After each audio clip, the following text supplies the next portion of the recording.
নমস্কার, আমি সুজয় নীল। আপনারা আমাকে দেখছেন এই মুহূর্তে আল্টিমেট মোটিভেশনে। প্রতিদিন বিভিন্ন মানুষকে নিয়ে কথা বলি, বিভিন্ন গল্প উঠে আসে আমাদের বিভিন্ন গল্পের মধ্যে গল্প।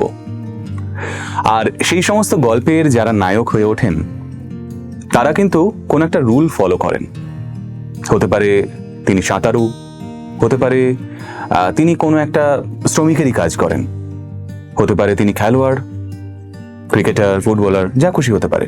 কিন্তু প্রত্যেকেরই জীবনে একটা নিয়মানুবর্তিতা আছে, ডিসিপ্লিন তাদের প্রত্যেকের জীবনের প্রথম শর্ত। তারপর তো হার্ডওয়ার্ক আছে, একাগ্রতা আছে, কিন্তু প্রথম শর্ত নিয়মানুবর্তিতা। জীবনে যখন নিয়মানুবর্তিতা থাকে, কোনো কিছু অ্যাচিভ করার লক্ষ্যে আমরা যখন এগিয়ে যাই, আমরা কিন্তু পৌঁছই। আজকের যে আলোচনায় আমরা ঢুকতে চলেছি, সেই আলোচনাটা খুব ইন্টারেস্টিং হতে চলেছে, যেটা নিয়ে আমরা হয়তো সাধারণত ভাবিই না, কিন্তু সবার আগে এটা নিয়েই ভাবা দরকার। তার কারণ আমাদের চলাফেরার যে এনার্জি, সেটা কিন্তু টাকা দিয়েই বিচার হয়। আপনি যেখানে পা ফেলবেন সেখানেই আমাদের টাকার প্রয়োজন হবে। টাকা কিভাবে ম্যানেজ করবেন, টাকারও তো একটা নিয়মানুবর্তিতা দরকার। যদি নিয়মের মধ্যে না বাঁধেন, যা আসতে দেখবেন তার বেশি বেরিয়ে যেতে দেখবেন। তাহলে চলুন আজকের আলোচনা ইন্টারেস্টিং করা যাক একজন মানুষকে সঙ্গে নিয়ে। তিনি যখনই কথা বলেন, প্রতিটা কথার মধ্যেই সেই নিয়মানুবর্তিতা থাকে। আমাদের সঙ্গে আজকে রয়েছেন মিস্টার সুরজিৎ কালা, ওয়েলথ আর্কিটেক্ট। মানে এই নামেই আপনি পরিচয় দেন নিজেকে, ওয়েলথ আর্কিটেক্ট। আমি এর আগে শুনিনি কখন। এইরকম একটা শব্দবন্ধ কেন? বিষয়টা হচ্ছে, আপনি যখন বাড়ি বানাবেন বা যে বাড়িতে থাকবেন, সেই বাড়িটি বানাবার আগে কিন্তু প্রথম যাকে ডাকা হয় তিনি হচ্ছেন একজন আর্কিটেক্ট। ওকে, আর্কিটেক্টই হন। হ্যাঁ, কেন? একটা বিল্ডিং কত তলা হবে, সেই অনুসারে তার ভিতটা কতখানি স্ট্রং করতে হবে, তার কতগুলো পিলার উঠবে, কটা লেয়ার যেতে পারে সেই ভিত্তি করে। তো এই বিষয়টা যদি তিনি না গাইড করে দেন, তাহলে যারাই কাজ করছেন না কেন তারা কেউই কাজ করতে পারবেন না। অনেক শেষে আসেন হচ্ছে যারা ডিজাইন করতে আসছেন, মানে ইন্টেরিয়র ডিজাইনার্স। হ্যাঁ।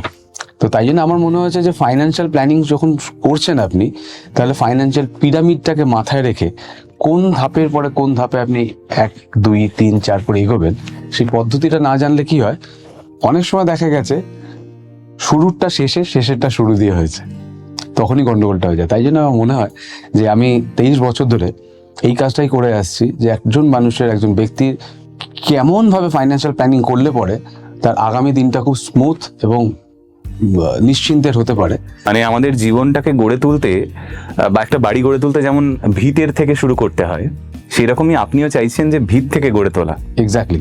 বেসিক্যালি আমি খুব সহজ ভাষায় যদি বলতে হয়, যারা এই মুহূর্তে দেখছেন দর্শকেরা, ফিনান্সিয়াল অ্যাডভাইজার। একদম তাই তো? দেখুন, আমি 40s অ্যাপ্রোচিং, আর বছর 3-4-এর মধ্যে। তো এরকম আমাদের বয়সের অনেকেই রয়েছে যারা হয়তো এখনো সেইভাবে জিনিসটাকে গুছিয়ে উঠতে পারেনি। মানে কিভাবে প্ল্যান করলে, মানে আমার বাড়িতে যে পুচকেটা আছে তার ভবিষ্যৎটা, তার পড়াশোনা নিয়ে ভাবতে হবে না, বা আমি আমার বয়সটা থেকে অনেকটা পিছিয়ে আসছি। ধরুন কলেজ শেষ করেছি, একটা ছোটখাটো কাজের প্ল্যান করেছি বা পেয়েছিও, কিছু কিছু আসছে হাতে, কিন্তু কিভাবে সেই টাকাটাকে রাখবো আলটিমেটলি, সেইটা তো খুব জরুরি। মানে আমি ইনফ্যাক্ট আমার নিজের জীবন দিয়ে বুঝেছি যে একটা সময় এই সমস্ত প্ল্যানিং নিয়ে কিছু বুঝতাম না। এখন তো ইন্টারনেট এতটা মানে ধরুন সামনে রয়েছে আমাদের, আমরা চাইলে কিছু একটা খুঁজে নিতে পারি। ঠিক বা ভুল সেটা পরের প্রসঙ্গ, যে আমি ইন্টারনেটে গিয়ে আমি কিভাবে আমার ওয়েলথ ম্যানেজমেন্ট করতে পারি, আমার টাকা পয়সা ম্যানেজমেন্ট করতে পারি, সেটার ক্ষেত্রে আমাকে বলে দেবে SIP করো, এইটা করো, ওটা করো, কিছু একটা বলে দেবে। কোথায় করো, কিভাবে করো, সেটা তো পরের প্রসঙ্গে, সেক্ষেত্রে আপনারা আসবেন। কিন্তু সেটা আমাদের সময় ছিল না। তো আমি মনে করি যে এখনো সেই সিনারিওটা কোথাও গিয়ে বদলায়নি পুরোপুরি। তো পুজোতে একটা হিউজ খরচ যায় প্রত্যেকেরই, সেটা যে লেভেলই থাকুন না কেন। আপনি যদি ধরুন 5 লক্ষ টাকা ইনকাম করেন, আপনার সেই রকম লেভেলেরই বেরিয়ে যাবে, যে 50,000 করে তার সেরকমই বেরিয়ে যাবে। কিন্তু এই বেরিয়ে যাওয়ার পরেও আমার কোনো চিন্তা থাকবে না, পরের মাসটাও আমি যেরকমই একদিন ডাল ভাত খেতাম, একদিন মাছ ভাত খেতাম, একদিন মাংস ভাত খেতাম, সেটা খেতে পারবো। এইটা কিন্তু এই সময়ের ছেলেমেয়েদের মধ্যে দেখা যাচ্ছে না, খুব কম দেখতে পাই। তারা হাঁসফাঁস করে, কোথাও গিয়ে শো অফের চক্করে, এই কথাটা বললাম, সরি যারা দেখছো, কিন্তু এই কথাটা বলতে বাধ্য হচ্ছি, শো অফটা খুব বড় হয়ে দাঁড়িয়েছে। শো অফ করতে গিয়ে হাঁসফাঁস অবস্থা, তাদের সিভিল ডাউন, তারা যদি অন্য কোনো রকম কোনো প্রয়োজনীয় জিনিসপত্র কিনতে যায় সেই প্ল্যানিং করতে পারছে না, তাদেরকে দিচ্ছে না বেসিক্যালি তাদের সেটা। এটা কেন হচ্ছে বলে মনে হয়? বেসিক্যালি এটা ইম্পালসিভ বাইং এর জন্য হচ্ছে। এই নেচারটা সকলের মধ্যে রয়েছে, কারণ কেনার তো প্রয়োজন রয়েছে, একদম তাই। কিন্তু এই ইম্পালসিভ বাইং এটা একটু যদি বুঝিয়ে বলেন আমাকে। ইম্পালসিভ বাইংটার হওয়ার পেছনে কারণ হচ্ছে মলস। কারণ আপনি মলে গেছেন হয়তোবা একটা শার্ট কিনতে, কিন্তু শার্টটা কিনতে যাওয়ার আগে আপনি একটা জুতোর দোকান ক্রস করছিলেন, একটা জুতো আপনার দেখে ভালো লেগে গেল, তারপর আপনি পার করছিলেন, করার পর আপনি এই টাইটা আমার বেশ দেখতে সুন্দর লাগছে, বা মহিলাদের ক্ষেত্রে বলছে একটা ব্যাগ পছন্দ হয়ে গেল। এই ধরনের অনেক কিছু দোকান পার করতে করতে আলটিমেটলি যেটা কিনতে গেছিলাম সেই দোকানে গিয়ে পৌঁছালাম। এবার এই ইম্পালসিভ বাইং যে নেচারটা, এটা কিন্তু থামানোটা পসিবল না, কারণ এটা একটা হিউম্যান নেচার। এবার এটাকে জোর করে থামাবেন কি করে?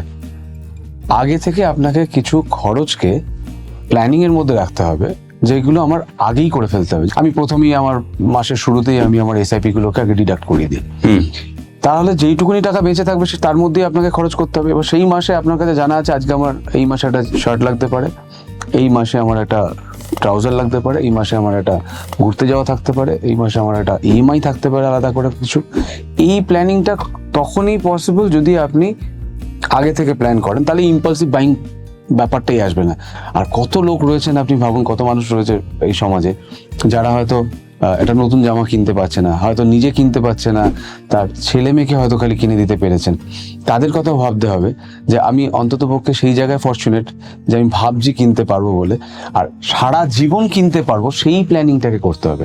এখন আমি রোজগার করছি, কিনে যাচ্ছি, কিন্তু একটা সময় কিন্তু আমার রোজগার বন্ধ হবে, তখনও যেন সেম লাইফস্টাইলটা মেনটেন করতে পারি। তাই জন্য একটুখানি প্ল্যানিং এর দরকার, আর কিছু না, একটু ডিসিপ্লিন হওয়া, দ্যাটস ইট।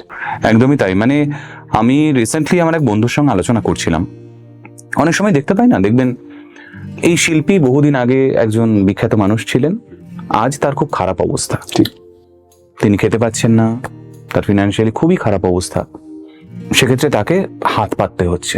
খুব খারাপ লাগলো বলতে আমার কথাটা নিজেরও, কিন্তু এটা বাস্তব। আমি নিজেও তাদেরকে নিয়ে কথা বলেছি আমার ভিডিওজে, যে আপনারা এনাদেরকে দেখুন, একটু কথা মানে আমাদের কাছে যান। এই জায়গাটা থেকেও তো আমাদের শিক্ষা নেওয়া উচিত, তাই না? যে আজকে হয়তো আমার রোজগার বেশ খানিকটা রয়েছে, তাদের কেন এই অবস্থাটা হলো? কারেক্ট, উদাহরণ দেখেই তো আমরা শিখি। ঠিক। যে প্রশ্নটা করলেন, এই প্রশ্নটা খালি একজন শিল্পীর জীবনে হয় না, যে রোজগার করছেন বা করতেন তার জীবনে হয়। ঘটনাটা কি ঘটে? তিনটে ফিলোসফিতে মানুষ চলেন। একটা হচ্ছে রোজগার করেন প্রথমে, তারপরে ডেফিনেটলি খরচা করতে থাকে। এবার বেসিক নিড আর ওয়ান্ট, এই দুটো বিষয়কে আমাদেরকে খুব বুঝতে হবে। একটা হচ্ছে ডাল ভাত, একটা হচ্ছে বিরিয়ানি, তাই না? বুঝে বলে গেছেন। তো সেইখানে দাঁড়িয়ে যদি আপনি নিড গুলোকে পূরণ করার পর ওয়ান্টের পিছনে যান, তাহলে ডেফিনেটলি আপনাকে আর্নিং, স্পেন্ডিং, আবার একটা স্পেন্ডিং এ যেতে হবে। সেই স্পেন্ডিংটা কিভাবে করবেন?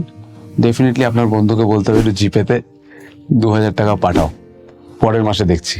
পরের মাসে কিন্তু আবার আমাকে তাকে পে অফ করতে হবে সেই টাকাটা, কিন্তু আমার রোজগারের পর তো এক্সপেন্স করার পর আর নেই, তাহলে পরের মাসে আবার কোথা থেকে দেবো তাকে টাকাটা?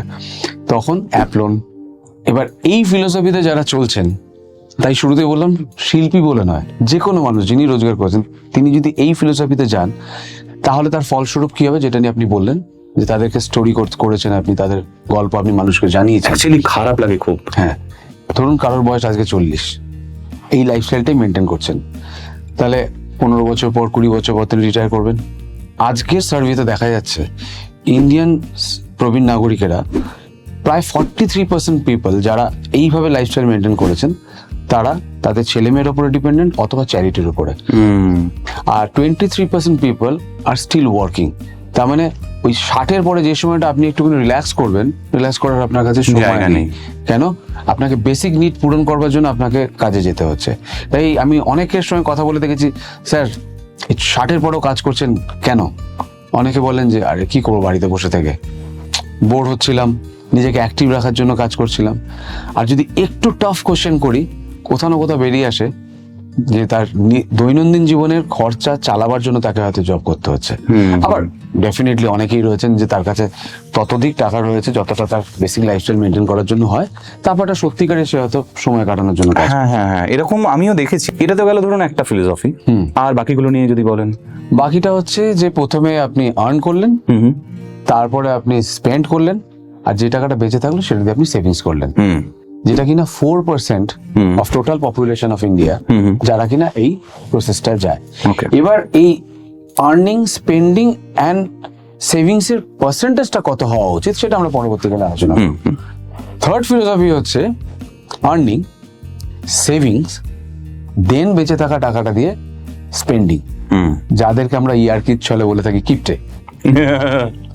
কিন্তু দেখা যায় যে তাদের এই মুহূর্তে জীবনযাত্রা তো খুব একটা সমস্যা হয় না, মানে তারা ঝটপট করে খরচা করে না, তাদেরকে কারো কাছে গিয়ে হাত পাততে হয় না, And ঠিক ফলস্বরূপ 60-এর পরও তাকে কোথাও গিয়ে কারোর কাছে গিয়ে হাত পাততে হয় না, মানে সারাটা জীবন সে মোটামুটি একটা কিং সাইজ লাইফস্টাইল মেনটেন করতে পারেন। সো তিনটে ফিলোসফিকে মানুষ ফলো করেন। ফলস্বরূপ এবার আপনি কোন দলে পড়বেন বা আপনার মানে যারা দেখছেন এই ভিডিওটা তারা কোন দলে নিজেদেরকে রাখবেন সেটা তাকেই বিচার করতে হবে, যে আলটিমেটলি আপনার সত্যিটা আপনি জানেন, এটা আমরা কেউ বলতে পারবো না এটা নিয়ে কথা। আপনি একটা কথা বলছিলেন যে অ্যাপ লোনের জায়গায় অনেকগুলো জিনিস রয়েছে, যেমন ক্রেডিট কার্ডস, বিভিন্ন ধরনের পার্সোনাল লোনের অফার, ফোন আসতেই থাকে প্রতিদিন। তারপর গিয়ে এখন এসছে এই অ্যাপ লোনের ব্যাপারটা। জেনজি যারা সত্যি তাদের কিছু কিছু শখ পূরণের জন্য টাকা প্রয়োজন, বাট বাড়ি থেকে পায় না, বা টুকটাক একটা কোনো কাজকর্ম করছে যেটা বিদেশে খুব মানে পড়াশোনা করতে করতে তারা কোনো একটা ক্যাফেতে বা এতে ওতে কাজ করে, কিন্তু ভালো প্ল্যান এখানে সেটা খুব কম দেখতে পাই। তো তাদের তো টাকা প্রয়োজন, অবভিয়াসলি প্রয়োজন, তার জন্য তাদের কাছে প্রলোভন হচ্ছে অ্যাপ লোনটা। খুব সহজে এবং একটু অল্প অল্প টাকা পয়সা দেওয়া, সেটা শোধ করা। আলটিমেটলি কি তারা শোধ করে উঠতে পারছে? শোধ কি হচ্ছে না, এরও যদি আপনি স্ট্যাটিস্টিক্স দেখেন তাহলে মানে লোন তো নিয়ে ফেলছেন, আর লোনের ইন্টারেস্টটা এতটাই হাই সে ওই ক্যালকুলেশনটা করছেন না, কারণ তার ইনকামের সঙ্গে তার ওই পে অফ করার যে প্যারিটিটা সেটা যদি ঠিকঠাক না হয় তাহলেই তো গন্ডগোলটা হয়। তাই জন্য এক তো লোন নিল সে, আবার এই লোনের ইএমআই দেওয়ার জন্য আবার বন্ধুকে ফোন করে বলছে যে আমাকে 2000-5000 টাকা পাঠা। তো ফলে কেরিয়ারের শুরুতেই এরকম একটা সমস্যায় পড়তে পড়তে পড়তে কি হয়, যখন সে মানে তার কেরিয়ারের মাঝখানে গিয়ে দাঁড়ায় তখন মনে হয় আমি এতদিন কি করলাম, আর কিছুদিন বাকি থাকবে রিটায়ার করার বা আপনার অন্যান্য যে বেসিক নিডগুলোকে পূরণ করার, তখন আপনাকে বেশি টাকা দিতে হবে। আর তখন যদি ইনকাম সেই অনুপাতে না থাকে তাহলে কি করবেন আপনি? প্রত্যেকটা পরীক্ষা থেকে আপনাকে ফেল হতে হবে, মানে আপনার জীবনের যে কটা আগামী দিনের পরীক্ষা, মানে যেখানে যেখানে আপনার ফাইন্যান্সিয়াল নিডস থাকবে সেগুলোকে আপনি অ্যাচিভ করতে পারবেন না। তাই না আপনার প্রসঙ্গটা খুব রেলিভেন্ট যে এই অ্যাপ লোনটা থাকবে, এটা হচ্ছে আপনার কাছে একটা মানে একটা অস্ত্র, যেটা হচ্ছে খুব খুব ইমার্জেন্সি। পরিবারে কোনো একটা ফাইন্যান্সিয়াল ইমার্জেন্সি হয়ে গেছে, কারোর একটা এমন টাকার দরকার যেটা না হলে নয়, সেটার জন্য। কিন্তু আননেসেসারিলি ঘুরতে যাওয়ার জন্য অ্যাপ লোন, বা আমি একটা মোবাইল কিনে ফেলবো দুম করে, একটা যে মোবাইলটা রয়েছে আজকের দিনে মোবাইল কিন্তু স্ট্যাটাস নয়। আমি অ্যাপেল নিয়েছি, অ্যাপেলটা দিব্যি চলছে, কিন্তু আমার পরের ভলিউমটা না গেলে পরে বুঝি আমার যারা আশেপাশে বন্ধু আসছে, পরের ভার্সনটা আসছে, তারা ভাববে যে আমি বোধহয় পিছিয়ে পড়ছি। হ্যাঁ, আপনি আইফোনের কথা বলছিলেন। অধিকাংশ ছেলে মেয়ে এটা বোঝে না যে তার যা রোজগার সেই অনুপাতে তার কত টাকা দামের ফোন থাকা উচিত তার কাছে। মানে একটা কথা আপনারা বারংবার বলেন, আমি বিভিন্ন ক্ষেত্রে শুনেছি যে আমার যা রোজগার সেটাকে এইভাবে ভাঙা উচিত। আমি এই আলোচনায় যাওয়ার আগে আপনি একবার জাস্ট ওইটা ভেঙেটা দিন, তারপরে জিনিসটা বুঝতে সুবিধা হবে সকলের যারা দেখছে এই মুহূর্তে। মানে আমার যা রোজগার ধরুন, সেইটাকে আমি আমার নিডস, আমার এমার্জেন্সি, আমার সেভিংস, আমার লাক্সারি, এই যে ভাগটা আপনারা করে দেন একটা সুন্দর করে একটা মানুষকে, এইটা একটু যদি আমাকে সিম্পলিফাই করে দেন তাহলে বলতে সুবিধা হবে। এটা দেখুন, প্রথম কথা হচ্ছে যে যিনি রোজগার করছেন তার উপরে কি লায়াবিলিটি আছে সেটা কিন্তু আমার পক্ষে বলা পসিবল না। এক একজনের এক রকম লায়াবিলিটি। কারোর হয়তো বা ফ্যামিলিতে কোনো টাকা দেওয়ার কমিটমেন্ট নেই, তার মানে সে কিন্তু একজন ফ্রি মানুষ যার কাছে কিন্তু পর্যাপ্ত পরিমাণে টাকাটা রয়েছে। সেক্ষেত্রে তার বেসিক নিডগুলো যেগুলো রয়েছে, নিড আর ওয়ান্টের ভাগটা আমরা খালি বুঝিয়ে দিতে পারি, এই ডাল ভাত আর বিরিয়ানির কথা বলে, হুম নিড হচ্ছে আপনি অফিস যাবেন, ডেফিনেটলি আপনাকে এটা গাড়ি করে যেতে হবে, উবেরে যেতে হবে, পাবলিক ট্রান্সপোর্টেশনে যেতে হবে, অথবা আপনি গাড়ি চালিয়ে যাবেন। তো এই খরচাগুলো বাদ দিলে পরে বা কি কি খরচা থাকে, এসেনশিয়াল নিডস কি কি থাকে, ইদার আপনার ইএমআই থাকবে, রেন্ট থাকবে, ফুড এক্সপেন্সেস থাকবে, পেরেন্টসের জন্য একটা এক্স অ্যামাউন্ট আপনি দিতে পারেন হাতে করে, অথবা পরিবারকে একটা লামসাম অ্যামাউন্ট আপনি ধরে দিয়ে দেন, তাতে কি খরচা হচ্ছে না করছেন তারা আপনি জানেন না, কিন্তু লেটস সে 10,000 টাকা আপনি দিয়ে দেন, হয়ে গেল। এরপরে কি রয়েছে, মেডিসিনস থাকতে পারে, ক্লেম থাকতে হবে, তার একটা প্রিমিয়াম আছে, কাজের লোকজন থাকতে পারেন, ইলেকট্রিসিটি দিতে হবে, টেলিফোন দিতে হবে, ইন্টারনেট দিতে হবে, জামা কাপড়ের জন্য একটা খরচা করতে হবে, তারপরে থাকবে হচ্ছে আপনার ট্রান্সপোর্টেশন, যদি ছেলে মেয়ে থাকে তার কাছে বা তার পরিবারে তাহলে তার পড়াশোনার জন্য একটা খরচ থাকবে, আর ট্যুর। এরপরে যেটা থাকে আরো আছে, আচ্ছা ওকে। এরপরে আমি একটা শব্দ লিখি বা জানতে চাই যারা আমার কাছে আসেন, যে মিসলেনিয়াস। তো এই মিসলেনিয়াসের যে ঘরটা, এটা যতটা ছোট করা যায় তার মানে ওয়ানটাকে আপনি ততটাই ছোট করেছেন। এইগুলো হচ্ছে আপনার বেসিক নিড, এই নিডগুলোকে আপনি পূরণ করলেন, করার পরে যেটা থাকলো সেটা হচ্ছে সেভিংস। আবার অনেকে বলে ফেলেন যে আমি দেখেছি সোশ্যাল মিডিয়ার রিপ্লাইতে কি বলছেন, এত টাকা খরচ, তো কোথা থেকে সেভিংস করব? সেটার দায়িত্ব আমার নয়, সেটার দায়িত্বটা আপনার, যে আপনি খরচটাকে কিভাবে কমাবেন অথবা ইনকাম কিভাবে বাড়াবেন। ইনকাম বাড়িয়ে দেওয়ার দায়িত্ব কখনো ফাইন্যান্সিয়াল অ্যাডভাইজারের হতে পারে না। একদমই তাই, মানে একজনের একটা মেডিক্লেম আছে, এটার মানে এটা নয় যে আমার এমার্জেন্সি মেডিকেল ফান্ড আমি রাখবো না। কারেক্ট। বাড়িতে ধরুন আমারই বয়স্ক বাবা মা রয়েছে, তাদের প্রেশারের ওষুধ লাগে, এই ওষুধ ওই ওষুধ এটা লাগে, মানে এটা মান্থলি কিন্তু এটা বেশ খানিকটা কস্টিং যায় এটার জন্যও, তো এটাও আমরা ভাবি না। কারেক্ট। সেভিংস এর জন্য আপনি একটা পোর্শন আপনাকে অ্যালোকেট করতেই হবে, কারণ ভবিষ্যৎ যেটা আপনি বলছেন যে মেডিক্লেম থাকার পরেও কিন্তু আমার খরচা চলে আসে, which is called emergency fund. এটা নিয়ে অনেকেই আমাকে প্রশ্ন করে ইমার্জেন্সি ফান্ড কতখানি হওয়া উচিত। 3 মাসের অন্ততপক্ষে ইমার্জেন্সি ফান্ড থাকা উচিত। কতটা? যতটা রোজগার করেন ততটা, অথবা যতটা খরচ করেন ততটা 3 গুণ। এইভাবে যদি নিজেকে প্রপারলি অ্যালোকেট করতে করতে যান, তারপরে যে টাকাটা পড়ে থাকবে সেটা আপনার জন্য লাক্সারি। হ্যাঁ, মানে এই আপনি বলছিলেন কথাটা আমার মাথার মধ্যে চলছিল, যে যখন আমরা কোনো ট্যুর প্ল্যানের কথা ভাবি, এখন তো মানে ইন্টারনেটে ফেললেই অনেক কিছু প্ল্যান দিয়ে দেয়, আমরা ঘুরতে যাব, কোথায় যাব, আইটিনারি অনেক কিছু আমরা পেয়ে যাই। তো সেখানে দেখবেন 3টে অপশন থাকে, এক হচ্ছে বাজেট ফ্রেন্ডলি, এক হচ্ছে মিড এক্সপেন্সেস, আর একটা হচ্ছে লাক্সারি টাইপ। তো আপনি যে কথাটা বলছিলেন তখনই আমি ভাবছিলাম যে আমার কাছে যদি এইটুকু টাকা জমে থাকে, সেখানে বাজেট ফ্রেন্ডলি ট্যুর হবে নাকি মিড রেঞ্জের হবে, নাকি আমার লাক্সারিয়াস একটা ট্যুর হতে পারে যেখানে আমি 4 স্টার 5 স্টারে থাকতে পারি। তো সেইটা সেখান থেকেই বিচার হওয়া উচিত, কিন্তু এটা তো উল্টো হয়ে যাচ্ছে না। আলটিমেটলি আমি আগেই একটা লাক্সারি ট্যুর প্ল্যান করে ফেলেছি, তারপরে বাকি প্ল্যানটা করছি। আপনি প্ল্যান করতে গিয়ে বিভিন্ন রকমের তো মানুষকে আপনি মিট করেন, বিভিন্ন ক্ষেত্রে তারা আপনার কাছে আসে, তাদের সমস্তটা দেখার পর উইয়ার্ডেস্ট কি দেখেছেন? মানে ধরুন একটা উইয়ার্ডেস্ট যদি অভিজ্ঞতা বলি, আর একটা দারুণ অভিজ্ঞতা, দুটোর মধ্যে আমি যদি একটা ডিফারেন্সিয়েট করতে চাই। আমি 23 ইয়ার্স এই ইন্ডাস্ট্রিতে রয়েছি একদম, এবং একটা হিউজ নাম্বার অফ ক্লায়েন্টস বা ফ্যামিলিকে আমি সার্ভিস প্রোভাইড করছি। ধরুন আমার একজন খুব ঘনিষ্ঠ ক্লায়েন্ট, একদম আমাদের ফ্যামিলি ফ্রেন্ডস মতো, তার ছেলে মেয়ের পড়াশোনার জন্য সে প্ল্যান করেছিল যে আমি দেশেই পড়াশোনা করাবো। এবার এইটা একটা দিক ভালো, যেমন তাকে এই মুহূর্তে প্রবলেমে পড়তে হয়েছে, তার জন্য সে প্ল্যানিং করেছিল যে দেশে পড়ার জন্য কত টাকা লাগে, 10 লাখ থেকে 12 লাখ টাকা লাগছে আজকের দিনে। একদম। এই গ্রামের পরিবারে যদি একটি ছেলে মেয়েকে শহরেরই কোনো ইনস্টিটিউশনে দিতে হয়, তাহলে তার জন্য যা ফিজ, শহরের সেই বাচ্চাটার জন্য একই ফিজ। ঠিক। অ্যান্ড যার inflation rate is higher than other inflation rate, like normal inflation হচ্ছে 6% ইন্ডিয়ার লাস্ট 25 বছরে, আর inflation of education is around 12 to 14%। তো সেই জায়গায় দাঁড়িয়ে যদি সে নিজেকে প্ল্যান না করতে পারে অসুবিধা করবেন। তো ঠিক তেমনই হয়েছিল, তার ধারণা ছিল আমার ছেলে মেয়ে হয়তো ইন্ডিয়াতেই পড়াশোনা করবে, সেই অনুসারে তার একটা প্ল্যানিং করেছিলেন। করার পর দেখা যাচ্ছে যে তার ছেলে বলছেন যে আমি চাইছি না দেশে পড়াশোনা করতে, আমি বিদেশে পড়তে চাই। তখন আমি ওনাকে বলেছিলাম যে আপনার কাছে কিন্তু পর্যাপ্ত পরিমাণে টাকা রয়েছে, আপনি প্ল্যানিং করুন। উনি বলেছিলেন আমার বাবা মা আমার জন্য এত পড়াশোনার জন্য টাকা পয়সা জোগাড় করে রাখেননি, আমি তো এতটুকু করলাম, বাকিটা দেখে নেওয়া যাবে। এই বাকিটা দেখতে গিয়ে যেটা হলো, ওনার বয়সটা বেড়ে গেছে, বাবার বয়সটা বেড়ে গেছে, ফলে ব্যাংক লোনটা যখন দিচ্ছে বাবার এজটাকেও তো ক্যালকুলেট করছেন যে এনার আর ক্যাপাসিটি আছে কিনা পে করার। ছেলে বা মেয়ে চাকরি পে অফ করবে, আর ইনিশিয়ালি যে টাকাটা যাকে দেখে দেবে সেটা বাবাকে দেখে, কিন্তু বয়সটা একটা হার্ডল হয়ে দাঁড়ালো। ফলে কি করতে হলো, ওনার একটা ফ্ল্যাট ছিল আপনাদেরই এই অঞ্চলে, সেই ফ্ল্যাটটাকে স্কোয়ার আপ করতে হলো, যেটা কিনা উনি রেন্টে দিয়ে রেখেছিলেন, ভেবেছিলেন ওটা উনি ওনার রিটায়ারমেন্টের সময় কাজে লাগাবেন, ফলে এই টাকাটা ওখানে চলে গেল। তার মানে আমাকে প্রথম প্ল্যানিংটা করতে হবে যে আমার বেসিক নিড, উনি বেসিক নিডটা করেছিলেন বলে অন্ততপক্ষে ওখানে না গেলেও এখানে পড়িয়ে নিতে পারতেন। কিন্তু যেটা রিটায়ারমেন্টের জন্য যে ফান্ডটাকে কর্পাসটাকে ভেবে রেখেছিলেন সেইটাতে হাত পড়লো, তার মানে রিটায়ারমেন্টের জায়গাতে সমস্যায় পড়তে হবে ওনাকে।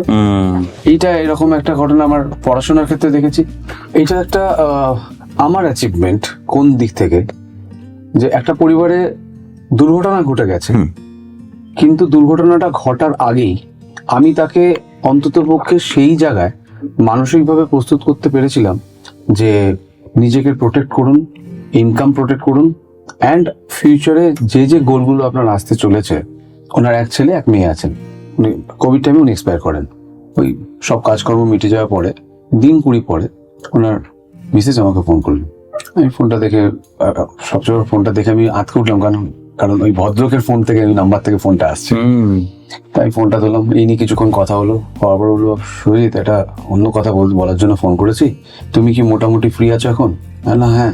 বলে একদিন বাড়িতে আসো, আমি একটাই কথা তোমাকে জিজ্ঞেস করবো আসার আগে, তুমি আসতে যেতে বাড়ি থেকে আমি জানি কিছু না কিছু স্যার তোমার সঙ্গে করতেন, ইনভেস্টমেন্ট করতেন সেটাও আমি জানি, কিন্তু কি করেছেন না করেছেন কোনোদিন আমাকে বলেন উনি না, আমি কোনোদিনও জিজ্ঞেস করেছি।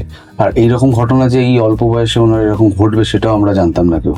তো আমি খালি একটাই প্রশ্ন করব, আমার 2 ছেলে মেয়ের পড়াশোনা বা ওরা ভবিষ্যতে কেমন থাকবে?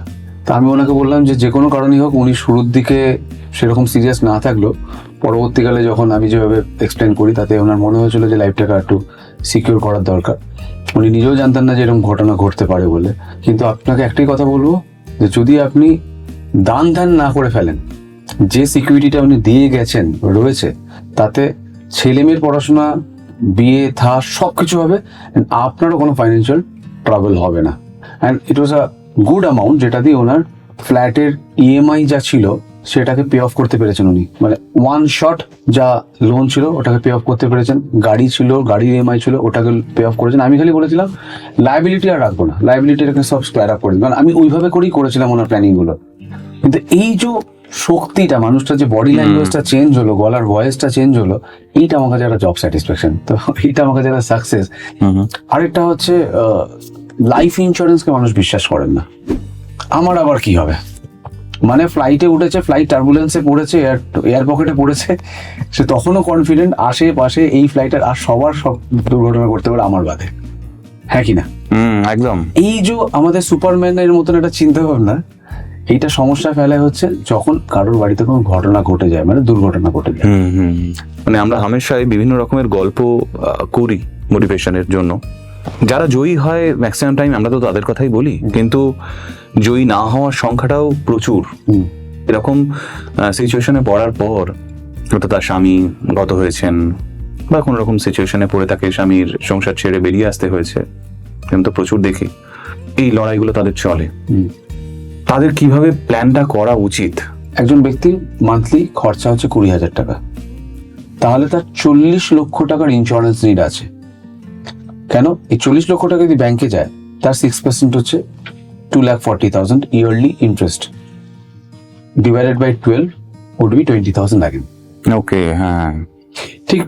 খরচার যদি হয়ে গেল, ঠিক তেমনই যদি ইনকামকে প্রোটেক্ট করতে হয়, তার যদি ইনকাম হয়ে থাকে 50,000 টাকা, তাহলে তার ইন্স্যুরেন্স নিড হচ্ছে 1 কোটি টাকা। কারণ 1 কোটি 6% হচ্ছে 6 lakh, divide by 12 is again 50,000. এবার এই ইন্স্যুরেন্স নিড শব্দটা আমি বলছি, হয়তো বা কেউ বলতেই পারেন যে ইন্স্যুরেন্স কেন কিনবো, আমার কাছে তো 1 কোটি টাকার প্রপার্টি আছে, সোনা আছে, আমার পিপিএফএ আছে, পিএফএ আছে, সেভিংস অ্যাকাউন্টে সব মিলে 1 কোটি টাকা আছে, তাহলে আর আমার ইন্স্যুরেন্স নিড নেই। আমি এক অর্থে ফাইন্যান্সিয়াল অ্যাডভাইজার বলবো তাহলে নেই আপনার, ঠিক আছে, মানে লিকুইডিটি রয়েছে আপনার অবর্তমানে, এই টাকাগুলোকে লিকুইডেট করে পরিবার দিয়ে দিলেন ব্যাংকে। কিন্তু আরেকটা দিক, এই যে হার্ড আর্ন মানি দিয়ে যে আপনি বানিয়েছিলেন এতগুলো টাকা, এইটাকে প্রোটেক্ট করার জন্য আপনি একটা আলাদা করে যদি নিজেকে প্রোটেক্ট করে রাখেন, তাহলে এই টাকাগুলো তার পরিবারের ফিউচারে কাজে লাগবে। কারণ এই লাইফ ইন্স্যুরেন্স কথাটা যেটা আমরা বলি, এর একটা না মানে আমি এইভাবে করে ভেঙে বলি, লাইফ ইন্স্যুরেন্স প্রত্যেকটা শব্দকে মানে প্রত্যেকটা অক্ষরকে যদি একটু আলাদা আলাদা করে ভাবি, লাইফকেই যদি ভাবি, প্রথম এলটা হচ্ছে লাইবিলিটি, নাম্বার 2 হচ্ছে আই, দিস ইন্স্যুরেন্স, এফ মানে হচ্ছে ফিউচার, আর ই হচ্ছে ইমার্জেন্সি ফান্ড। বুঝতে পারলাম, কত সুন্দর করে বানানো। এটা কি আপনি ভেবেছিলেন মানে অন্য মানে না পড়াশোনা করতে করতে? পড়াশোনা মানে আমাদের যেটা হয় না, আমাদের প্রফেশনে যেটা সবচেয়ে বড় সমস্যা, একটা সময় পরে ভাবা যায় আর দরকার নেই পড়াশোনা, কিন্তু আমি প্রতিনিয়ত পড়াশোনা করে চলেছি। খুব এই জেনারেশনের কাছে পরিচিত শব্দ হচ্ছে এসআইপি, আমিও ওইটুকুই জানি। বা ধরুন স্টকস এর এখন এইটা এটা এটা এটা খুব ভুলভাল জিনিসপত্রই লোকের কাছ থেকে জানা যায়, এটা নিয়ে পড়াশোনা লোকে করবে না, ডুবে গেলে অনেক সময় বলে। এগুলো নিয়ে নিশ্চয়ই কথা বলেন প্রচুর মানুষের সঙ্গে। একদম। আমার সিকিউরিটি, আমি এখানে দাঁড়িয়ে এখন আমি কি কি ভাববো, আমার বয়স আমি যদি 35 বলি, আমার নিজের বয়স অনুযায়ী 35 বছর বয়সে আমার রোজগার আজকে 100 টাকা, আমার এটাকে কিভাবে ম্যানেজ করলে আমার বেশ খানিকটা সময় সিকিউরড হবে। ঠিক আপনার জীবনও আজকের 35 বছর বয়সে দাঁড়িয়ে আপনার আগামী একটা সময় পড়ে রয়েছে যেখানে কিনা আপনাকে বেশ কিছু জায়গা ফাইন্যান্সিয়ালি কমিটেড হতে হবে, যেখানে লামসাম টাকা লাগবে। আপনার আগামী দিনে যদি ছেলেমেয়ের প্ল্যান করেন, তাহলে তার একটা সময় 18 বছর বয়স হবে, তার একটা ফাইন্যান্সিয়াল নিড লাগবে। আরেকটা হচ্ছে নিজের রিটায়ারমেন্ট, সেটাকেও প্ল্যান করতে হবে। আমি যেভাবে আজকের দিনে লাইফস্টাইলটা মেনটেন করছি, সেম লাইফস্টাইলটা যেন আমি আগামী যতদিন বেঁচে থাকবো ততদিন যেন সেইভাবে বেঁচে থাকতে পারি। তাহলে আমি একটা জিনিস নিয়ে তো আলোচনা করবো না, আপনার রিটায়ারমেন্টটা। আমার রিটায়ারমেন্ট নিয়ে প্ল্যান করতেই হবে আমাকে। আপনি মানে একদম কি বলবো, যা বলছি তাই তাতে আপনি হ্যাঁ বলছেন, তাই যে আপনি রিটায়ারমেন্টটাকে বিশ্বাস করছেন। রিটায়ারমেন্টকে বিশ্বাস এই কারণে করছি, ধরুন সিম্পলি যা যা উদাহরণ দেখি, অ্যাকচুয়ালি আপনার সঙ্গে আলোচনাটায় বসার কারণ হচ্ছে আমি সিচুয়েশনগুলোকে দেখে আতঙ্কিত। আমার আশপাশে আরো যারা রয়েছে তাদেরকে নিয়ে আতঙ্কিত, কারণ প্ল্যানিং এর অভাবে শুধুমাত্র আমি দেখি হয়তো তারা রোজগার করে বা রোজগার করে চলেছে, কিন্তু এমন একটা সময় আসে একটা লামসাম অ্যামাউন্ট তাদের প্রয়োজন হয়ে পড়ে, ফোন আসে। আমি তাদেরকে তো সরাসরি বলতে পারি না, বা জ্ঞান দেওয়ার আমি কেউ নই। এই ভিডিওটা তাদেরকে আমি পাঠাবো যাতে আপনাকে এরকম কোনো সমস্যা না পড়তে হয়। কিন্তু তার এই সিচুয়েশনটা আসবে কেন? কারেক্ট, সে তো রোজগার করছে, এমন নয় কিন্তু সে রোজগার করছে না, কিন্তু তাকে নিতে হচ্ছে, বলতে হচ্ছে যে ভাই এটা লাগবে। তো এইটাই হচ্ছে কথা, যে আলটিমেটলি তার রিটার্নটা করা দরকার। তো এমন কারোর সঙ্গে একটু আলোচনায় বসি, এটাই আমি ভাবছিলাম যে সে যাতে এই ব্যাপারটা টোটালি খুব সরল একটা আকারে আমাকে বোঝাবে, এবং আমি এই ভিডিওটা আমি তাকে পাঠাবো বেসিক্যালি তাই। শুধুমাত্র তার কথা তো নয়, এটা আমি আমার পরিচিতদের মধ্যে আমি যার যার কথা ফোন পাচ্ছি, এরকম ফোন তো অনেকেই পায়, এবং এরকম সিচুয়েশনেও মানে উল্টো দিকের ফোনটা আসছে মানে ফোনের তো উল্টো দিকে কেউ একটা আছে, সেও যাতে নিজেকে গড়ে নিতে পারে। আজকে আমাদের এই প্ল্যাটফর্মের দর্শক, আমি সিম্পলি আপনাকে বলতে পারি যারা ধরুন কলেজে ঢুকেছে এরকম একটা সময় থেকে মোটামুটি 45-50 এই এজের, বা অনেকেই আপনারা, আমি জানি আপনাদের সঙ্গে কথা হয়, মাঝে সাঝে দেখা হয়, অনেকেই আছেন যারা রিটায়ার্ড, যারা কন্টেন্ট দেখে খুব ভালোবাসেন, তো তাদের তো আপনারা প্ল্যান একটা অলরেডি করে ফেলেছেন, সেভাবে আপনারা এগোচ্ছে। কিন্তু যারা আমরা এই ইউথ এজে রয়েছি, যাদের কাছে এখনো সুযোগ রয়েছে, কিভাবে গড়ে নিতে পারি, আজকের ভিডিওটা কিন্তু সেই কারণেই। ঠিক, তো আপনার এক্সাম্পল যেটা আপনি শুরু করেছিলাম আমরা কথা বলা, যে আপনি বললেন যে আপনাকে জিজ্ঞেস করলাম যে আপনি একটা সার্টেন টাইমের পর রিটায়ার করবেন। অনেকেই শব্দটা আবার পছন্দ করেন না, যে রিটায়ার কেন করবো, সারা জীবন কাজ করে চলবো। কিন্তু আমি তাকে জিজ্ঞেস করি, আচ্ছা জ্বর হয়েছে কখনো? সে বলে হ্যাঁ। কদিন বিছানা দিয়ে উঠতে পারেননি, গা হাত পা ব্যথা নিয়ে? 3-4 দিন। কয়েকদিন আগে একজন অফিসে এসেছেন, বলছে মাজায় ব্যথা হয়েছিল। বয়স বেশি না, 41-42-এর কাছাকাছি হবে। তাহলে মাজায় ব্যথা যদি 7 দিন আপনাকে বাড়িতে রাখে, তো বয়সকালে বায়োলজিক্যাল কারণে মাজা ব্যথা হতেই পারে আবারও, তখন কি করবেন? যেটা ভেবে দেখিনি। মানে তাই জন্য বলি যে শব্দটা বদলে দিয়েছে, প্যাসিভ ইনকাম, শুনতে পছন্দ করে। এটা বেশ ভালো, আমার ভালো লাগলো যে রিটায়ারমেন্ট শব্দটার মধ্যে কেমন যেন মনে হচ্ছে বাড়িতে বসে যাও। আচ্ছা ঠিক আছে, আপনি রিটায়ার হতে হবে না। আচ্ছা একটা সিম্পলি জিনিস ভাবুন, ধরুন ওই যে একটা কি একটা বলেন না, আপনাদের একটা রুল থাকে যে আমার কাছে সময় আছে টাকা নেই, আর এনার্জি আছে, এরকম কিছু, সময় আছে এনার্জি আছে টাকা নেই। আর একটা বলে বোধহয় মিড এজের ক্ষেত্রে টাকা আছে, এনার্জি আছে, টাইম নেই। আর একটা সময় আসে যখন টাইম আছে, টাকা আছে, এনার্জি নেই, তো ওটা করতে চাই না জীবনে। শেষে ধরুন একটা সময় গিয়ে টাকাও থাকবে, এনার্জি নেই, টাইমও প্রচুর আছে, সেটা চাই না। আলটিমেটলি রিটায়ারমেন্টটা এমন সময় একটা হওয়া উচিত যে সময় আপনার সত্যিকারের কথা এনার্জি আছে। মানে ধরুন একটা সময় আপনি প্রচুর কাজ করলেন, প্রচুর খাটলেন, রোজগার করলেন, সেইটা ব্যাংকে বসে বসে তো দেখবেন, প্রতিদিন খুলবেন সকালবেলা, আমার অ্যাকাউন্টে বাহ এত টাকা আছে আমার, এই কোনো লাভ, আলটিমেটলি কোনো লাভ নেই। ওই টাকা থেকে কিছু কিছু খরচ করে তো আমি কোথাও একটু মানালি গেলাম, সিম্পলি আমি সিম্পলিফাই করছি জিনিসটাকে, একদম মনে হলো আমি একটু তামিলনাড়ুর এই জায়গাগুলো ঘুরে দেখি। টাকা তো লাগবে, আলটিমেটলি এনার্জি না থাকলে আমি যেতে পারবো না, টাকাটা শুধু ব্যাংকে দেখবেন। এই যে প্যাসিভ ইনকাম করার কথা বলছি, প্যাসিভ ইনকাম মানে আপনি কাজ করে যান, ডক্টর সে বলবে যে আমি, বা লয়ার বলবেন যে আমি তো ডক্টর, লয়ার, যারাই প্রফেশনাল তারা রিটায়ারমেন্ট কি, আমার বয়স যত বাড়বে তত আমার ফিস বাড়বে, আমার অভিজ্ঞতা বাড়বে। আচ্ছা, অভিনয় করেন যারা, আপনি অভিনয় করেন, আপনি অ্যাঙ্কারিং করেন, আপনার অভিনয়ের তো কোনো বয়সের শেষ নেই না, আপনি একটা ক্যারেক্টার পেয়ে যাবেন তখন।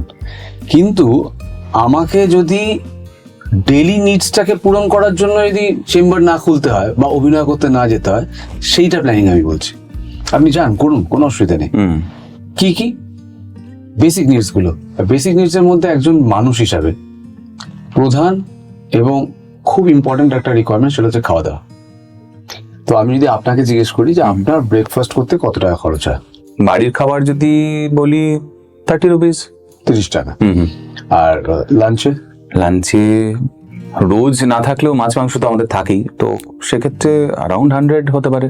Around 100, 30 plus 100। সন্ধ্যা হলে একটু খিদে পেতে পারে, তখন আমাদের তো বাঙালিদের চপ মুড়ি এই সমস্ত চলতেই থাকে। 20 ধরুন, 20, 30, 20 ধরুন, 20 ধরেই চলে আমরা। 20 বাড়িতে থাকলে 20। ওকে, তাই হোক।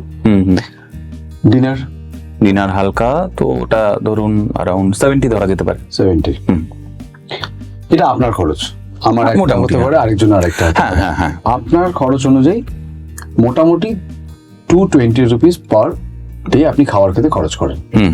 365 যদি মাল্টিপ্লাই করি তাহলে ফিগারটা আসছে 220 টাকা পার ডে, 365 দিনে 80,300 টাকা আপনি প্রতি বছর খালি খাবার খান।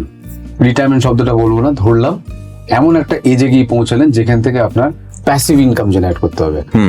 ধরে নিলাম 55, ধরুন। হ্যাঁ, আচ্ছা, 55 পর থেকে আপনার খাওয়া দাওয়া বন্ধ হবে না তো?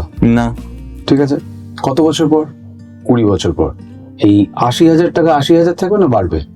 এটা বাড়বে, অবভিয়াসলি ইনফ্লেশন, খাবারের দাম সবকিছু মিলিয়ে এটা মোটামুটি ধরুন সেই সময় গিয়ে দাঁড়িয়ে এই টাকাটা তো আজকের দিনে 220 টাকাটা ডবল ধরে নি, ডবলই ধরতে হবে, তারও বেশি হবে। এক্স্যাক্টলি আপনি 500 ধরুন, 500 ইন্টু 365, তাহলে 1,82,500 টাকা আপনি তখন খাবারের পিছনে খরচ করবেন 55 বছর বয়স যখন আপনার হবে, তখন থেকে নিয়ে। এবার কতদিন? 75, জাস্ট অঙ্কের খাতিরে আরো 20 ইয়ার্স, তার মানে 1,82,500 টাকা খাওয়ার খেতে এক বছরে মাল্টিপ্লাই উইথ 20, 36,50,000 টাকা আপনার খাওয়ার খেতে খরচ হবে। মানে লিটারালি ভাবুন যে খাওয়ার জন্য যদি 35 লক্ষ টাকা আমাকে বাঁচিয়ে রাখতে হয় রিটায়ারমেন্টের পর, আলটিমেটলি অবভিয়াসলি প্যাসিভ ইনকামের কথা বলছেন, সেটা হয়তো হতে পারে আমার বিভিন্ন ধরনের এসআইপিস হতে পারে, ফিক্সড ডিপোজিট হতে পারে, আরো যা যা রিকারিং ডিপোজিট থেকে শুরু করে যেগুলো থেকে থাকবে সেগুলো থেকে আসবে। কিন্তু আলটিমেটলি ওই গোলটাই তো পৌঁছাতে আমাকে বেঁচে থাকতে গেলে। এটা বেসিক, শুধু খাওয়াটা, এরপর তো পড়া আছে, তারপরে মেডিকেল এক্সপেন্সেস আছে, আর কি ইলেকট্রিসিটি আছে, কারো যদি বাড়ি না থেকে বাড়ির রেন্ট আছে, ভাবতে পারছি না এই মুহূর্তে আর সংখ্যাটা কোনখানে চলে যাবে। বাট এই গোলটা অ্যাচিভ করা সম্ভব। আমাদের ভারতবর্ষের 90% মানুষ, তাদের গড় ইনকাম হচ্ছে 20,000 পার মান্থ, এর নিচে আর কি। 90% এর উপরে যারা, তারা বাকি সমস্তটা, কারো হয়তো 5 কোটি টাকা পার মান্থ হতে পারে, কারো হয়তো 25,000 পার মান্থ হতে পারে, সেটা 20,000 এর উপরে, সেটা মাত্র 10%। 90% মানে ধরুন প্রায় আমাদের যদি 140 কোটিও ধরি, মানে সংখ্যাটা প্রায় 120 কোটির ওপরে। 20,000 তাদের গড় ইনকাম, সবটা মিলিয়ে বলা হচ্ছে। তাহলে তাদের হিসেবে যদি আমি ধরি, তারা আজকে থেকে কিভাবে ভাববে যে 20,000 টাকা যদি মান্থলি ইনকাম হয়, সেখান থেকে আমাকে কিভাবে ভাবতে হবে একটা মাসকে আমি ভাঙবো, সেই ক্ষেত্রে যদি 20,000 টাকা ধরলাম একজন রোজগার করেন একজন ব্যক্তি, হুম তার কতটা খরচ করবেন ততটাই তিনি খরচ করবেন যতখানি তার নিড ওয়াইজ হয়। হুম অন্তত পক্ষে 10% অফ ইউর ইনকাম যদি সেভিংস না হয়, তাহলে আমাকে আগামী দিনে তো অসুবিধায় পড়তেই হবে, এখনো কখনো না কখনো পড়তে হতে পারে। হুম এবার আপনি বলবেন তাহলে 10% কত হলো? 2,000 টাকা। 2,000 তাহলে টাকা। বেঁচে থাকে 18,000 টাকা। তাহলে কি আমার হাতে কিচ্ছু থাকবে না, আমি সবটাই জমিয়ে ফেলবো? আমার ব্যাংকে তাহলে একটু টাকা এক্সেস থাকবে না? মাঝে মধ্যে তো মাসে কিছু না কিছু টাকা এক্সেস হয়েই যায় খরচ। হুম তাহলে আপনার খরচটাকে বাঁধতে হবে 15,000-এ। হুম তাহলে 3,000-এর যে গ্যাপটা থাকছে, সেই 3,000 টাকাটা আপনার কাছে ব্যাংকে পড়ে থাকছে। কখনো একটা অনুষ্ঠান বাড়ি, কোনো একটা বন্ধুকে কিছু আপনি বন্ধুকে খাওয়াবেন না, আপনার বন্ধু আপনার খালি খাই যাবে তা হবে না, কোনোদিন তাকেও খাওয়াতে হবে, কোনোদিন তাকে ডাকতে হবে বাড়িতে। বিষয়টা সব মিলে যদি আমরা এইভাবে পার্সেন্টেজ ওয়াইজ যাই, তাহলে পর 10% মিনিমাম। এবার যতটা পার্সেন্টেজ আপনি বাড়াবেন আপনার জমানোর, তত আপনার ভবিষ্যৎ সিকিউর হবে। এবার ফিউচার সিকিউর কেন করবেন? কারণ আপনি যিনি 20,000 টাকা রোজগার করছেন বা 20,000 খরচ করছেন, সেই মানুষটার জীবনেও কিন্তু ছেলেমেয়ের পড়াশোনা আসবে। একদম। আপনি গভর্নমেন্ট ইনস্টিটিউশনে পড়াবেন কি প্রাইভেট ইনস্টিটিউশনে পড়াবেন, তার কন্ট্রোলটা আপনার হাতে নেই। কারণ আপনার ছেলে মেয়ের মেরিট সেই রকম হতে হবে। এখানে অনেকগুলো বিষয় রয়েছে। এবং গভর্নমেন্টের ক্ষেত্রে সিটের সংখ্যাই বা কতটা, প্লাস যদি আপনাকে ওই সময় গিয়ে মানে ছেলে মেয়ের যখন 18 বছর বয়স হবে, তখন থেকে যদি আপনি এখন থেকে জমানো শুরু করেন অল্প অল্প করে। আপনাকে বাইরে একটা এক্সাম্পল বলি আমি। কয়েকদিন আগে একটা ঘটনা ঘটেছে। ওকে। এমনই একটি পডকাস্ট থেকে আমার একজন ক্লায়েন্ট ফোন করলেন, মানে রাদার প্রসপেক্ট ফোন করলেন, করে বললেন আমি পূর্ব মিদনাপুরে থাকি, আমি আপনার অ্যাপয়েন্টমেন্ট পেতে চাই। আচ্ছা। তা আমি আমার পদ্ধতি বলে দিলাম যে আপনি আপনার নাম, ফোন নাম্বার আর কোথা থেকে বলছেন একটু পাঠিয়ে দিন, আমি আমার অফিসকে পাঠিয়ে দিচ্ছি, আপনার সঙ্গে আমার একটা অ্যাপয়েন্টমেন্ট ফিক্স আপ করে দেবেন। কত কি ফিস দিতে হবে সব ওনারাই বলে দেবেন। বললো আচ্ছা ঠিক আছে। 15,000 টাকা রোজগার করেন ব্যক্তি, যে ভদ্রের কথা বলছেন, আমরা তো 20 নিয়ে কথা বলছি। 20 নিয়ে কথা বলছে।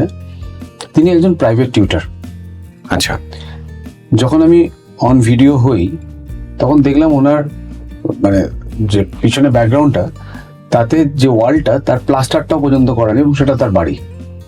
বাচ্চাদের আওয়াজ টাওয়াজ আসছে, বাড়ির অন্যান্য মহিলাদের কাজকর্মের আওয়াজ আসছে। কথা এটা কিন্তু বাস্তব চিত্র। বাস্তব চিত্র। আমাদের ভিডিওর মধ্যে যত মানুষ দেখছেন এই মুহূর্তে, আমি বলতে পারি এটাই বাস্তব চিত্র। কারেক্ট। সেখানে বসেই হয়তো দেখছেন ভিডিওটা। অ্যাকচুয়ালি তাই। এবার আমি নিজেকে রিলেট করছি যে আমি যে কার সঙ্গে কথা বলছি, যে মানুষটা 15,000 টাকা রোজগার করেন, উনি আমাকে লিখিয়েছেন খাতায়, তিনি একটা এক্স অ্যামাউন্ট আমাকে ফিস দিয়ে ওখানে বসেছেন। তার মানে তার কতটা ডিসিপ্লিন লাইফে, যে তিনি মনে করছেন যে আমার ছেলে মেয়েকে আমি পড়াশোনা করাবো, আমি নিজের রিটায়ারমেন্ট প্ল্যানিং করব। কত টাকা রোজগার করে? 15,000 টাকা। এবার স্বভাবতই আমি ওনাকে জিজ্ঞেস করলাম কত খরচের পরে আপনি কত টাকা নিয়ে ভাবছেন আপনার ছেলে মেয়েকে পড়াশোনা করাতে খরচ হবে, তার একমাত্র মেয়ে। বললেন যে স্যার মিনিমাম যদি আজকের দিনে 5 লক্ষ টাকা খরচ হয়। আমি শহরে বসে যদি জিজ্ঞেস করি তাহলে বলবে যে 10 থেকে 12 লক্ষ টাকা। কারণ আমাদের ডেফিনেটলি শহরের চিন্তা ভাবনা আর একটু পিছিয়ে পড়া যে জায়গা, তার চিন্তা ভাবনা একটু আলাদাই হবে। কিন্তু এই যে বলেছেন উনি 5 লক্ষ টাকা খরচা হবে, আমাদের শহরে অনেকের থেকেই শুনি আমি, যা হবে দেখা যাবে। তিনি যে ভেবেছেন এই 15,000 টাকা রোজগার করা মানুষটি, তাই বললাম আচ্ছা ঠিক আছে, তাহলে আজকের 5 লক্ষ টাকা। আপনার মেয়ের বয়স কত? বললো 5 বছর। বললাম তাহলে স্যার কতদিন পরে লাগবে আপনার এই টাকাটা? বলছে মোটামুটি 18 বছর বয়সে, মানে আজ থেকে 13 বছর পর। এবং তিনি বাই প্রফেশন হচ্ছেন একজন প্রাইভেট টিউটর। তো আজকের 5 লাখ 13 বছর পরে 5 লাখ নয়, মোটামুটি যদি আমরা 6% ইনফ্লেশন ধরেই যাই, মুদ্রাস্ফীতি যেটাকে বলি আমরা বাংলায়, সেখানে 5 লক্ষ টাকা 12 বছরে ডাবল হয় 6% হিসাবে। তাহলে 13 বছরে লাগবে ওনার, তাহলে অলমোস্ট 10 লক্ষ টাকার কাছাকাছি একটা ফিগার লাগবে। আর উনি আমাকে বলছেন যে স্যার মেয়ের পড়াশোনার পরে তারপরে বিয়েটা যা হবে সেটা আমি দেখে নেবো, এখন আমি তার অঙ্ক কষতে পারছি না। কিন্তু স্যার আমি তো সারা জীবন পড়াশোনা করাতে পারবো না, আমার রিটায়ারমেন্টের সময় কি হবে? কলকাতায় বা শহরে জিজ্ঞেস করলে বলে রিটায়ার কেন করবো? সেই মানুষটা কতটা এগিয়ে রয়েছেন, আমি রেসপেক্ট করছিলাম মানুষটার সঙ্গে কথা বলতে বলতে, যে তিনি ভাবছেন যে সারা জীবন কাজ করা যায় না। সত্যিই যায় না। তাকে বলা হলো যে আপনার কত টাকা খরচ স্যার এখন? উনি বললেন এই তো দেখছেন আপনি 12,000 টাকা খরচ। বেঁচে থাকছে কত ওনার কাছে? 3,000 টাকা। সেই মানুষটা কিন্তু 3,000 টাকা বেঁচে থাকা টাকা নিয়ে আমাকে ফোন করেছেন এবং ফাইন্যান্সিয়াল প্ল্যানিং করার জন্য ফোন করেছেন। আমি তাকে বললাম যে স্যার আপনার যা প্রয়োজন তাতে করে অলমোস্ট 8,000 টাকা আসবে দুটো রিকোয়ারমেন্টকে ফুলফিল করতে গেলে। তো উনি বলেন স্যার আমার কাছে তো এই মুহূর্তে 3,000 টাকা আসে, আমি আপনাকে 15,000 রোজগার বলেছি, হয়তো কখনো 16 হয়ে যায়, কখনো 17.5 হয়, আমি অ্যাভারেজ 15 ধরলাম। আপনি যখন আমাকে বলে দিয়েছেন 8,000 করতে হবে, আমি 8,000 টাকা করেই জমাবো, তার জন্য আমি আমার ইনকাম বাড়াবো। এত ভালো লাগলো আমার জব স্যাটিসফ্যাকশনটা ওটাই, যে একটা মানুষকে যদি প্রপারলি গোল গাইড করে দেওয়া যায়, সে তার নিজের এফিসিয়েন্সিটাকেও সে আরো বেশি বাড়াতে চায়। কেউ তো বলতে পারেন আমার কি স্যালারি দুম করে বেড়ে যাবে, কিভাবে বাড়বে আমি জানি না। এই ইচ্ছা শক্তিটা মানুষকে কোথায় নিয়ে যেতে পারে সেটা আমরা কেউই জানি না। ঠিক। তো এই প্রপার গোল প্ল্যানিং যদি করে যাওয়া যায় না, এই ইচ্ছা শক্তির মাধ্যমে মানুষ রোজগারও বাড়াতে পারে। দারুণ। তো এটা আমার কাছে একটা খুব নিজের শেখার। তো আমি ওই জন্য বলি, টিচার্স ডেতে বলছিলাম যে আমরা সারাদিন প্রতিনিয়ত কাজ করতে গিয়ে আমরা ভাবি হয়তো কখনো কখনো আমরা শেখাচ্ছি না, আমরা শিখছি। Exactly so, exactly.